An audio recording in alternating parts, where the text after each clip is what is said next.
Les implants intraoculaires sont des petites lentilles que l'on place maintenant depuis de nombreuses décennies lorsqu'on opère une cataracte pour remplacer le cristallin.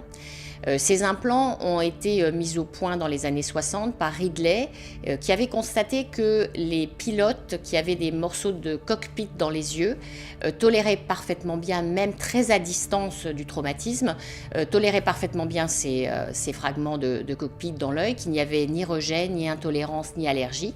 Et il a décidé de remodeler, de sculpter, de tailler ces morceaux de plastique, donc qui dérivaient du même matériaux que les cockpits, et de les implanter dans les yeux.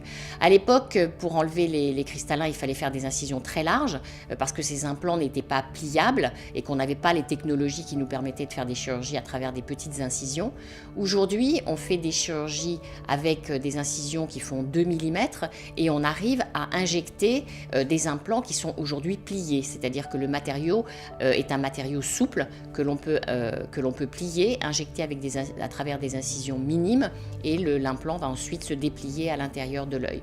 Mais ce matériau est totalement inerte, parfaitement bien toléré, il n'y a pas d'allergie.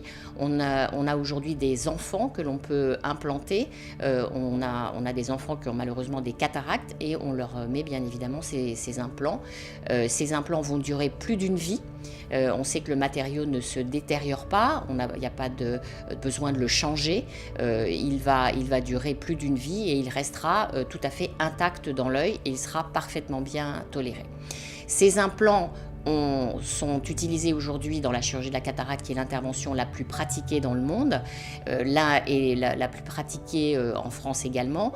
Ces implants sont utilisés pour corriger la puissance du cristallin lorsqu'on enlève le cristallin qui est cataracté. Ils vont corriger également la myopie, l'hypermétropie, l'astigmatisme. Et puis maintenant, depuis de nombreuses années, la presbytie, que l'on corrige bien évidemment par une lentille adaptée en puissance pour corriger tous les défauts de vision des patients.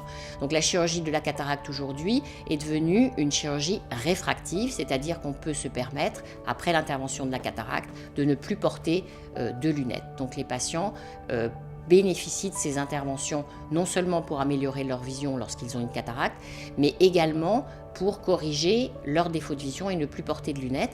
Et c'est pour cela que l'on peut proposer une intervention du cristallin avant qu'il ne soit cataracté, donc un petit peu plus jeune, pour corriger les défauts de vision des patients par ces implants intraoculaires.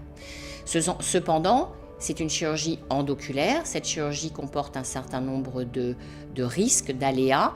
L'infection est la complication la plus redoutée, même si elle est aujourd'hui quasiment nulle. Les risques rétiniens existent également.